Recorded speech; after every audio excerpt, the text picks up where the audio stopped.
Seperti kita tahu sekarang bahawa dunia kini sedang bergolak di antara Amerika Syarikat dan juga Iran. Amerika Syarikat telah menyerang Iran dan Iran telah membalas serangan balik dan menyebabkan Malaysia juga terasa kesannya walaupun kita berjauhan.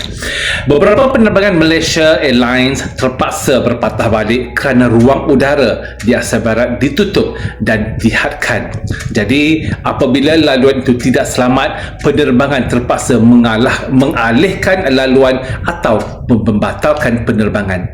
Ini bermakna penerbangan ke Eropah menjadi lebih panjang, kos bahan api meningkat dan kargo udara bersiko dan tertangguh.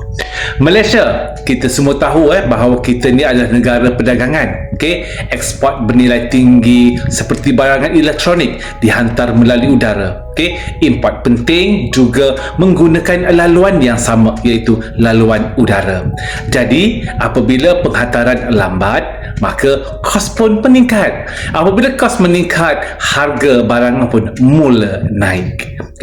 Pada masa yang sama, pasaran minyak juga bergerak pantas. Yang kita tahu bahawa Iran terletak berdekatan dengan laluan minyak yang paling kritikal di dunia. Jadi apabila berlakunya konflik yang meningkat, harga minyak melonjak ke pasaran yang membimbangkan. Jadi bekalan minyak juga terganggu. Maka harga minyak akan naik.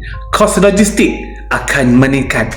Apabila harga naik dan dunia tidak stabil, pelabur pun mula cari tempat yang paling selamat, seperti emas dan juga perak. Ini boleh menyebabkan aliran keluar modal menekan ringgit. Apabila ringgit lemah, import menjadi lebih mahal. Jika berlarutan lama, kita perlu bersedia. Jadi tuan-puan perlu mengalihkan sebahagian tunai yang tuan-puan ada kepada aset yang lebih selamat, which is emas dan juga perak, yang mana kita tahu bahawa emas itu merupakan the safe haven asset. Untuk bermula, klik link di bio. Saya akan membimbing tuan-puan menyimpan emas dengan cara mudah, betul dan selamat. Assalamualaikum.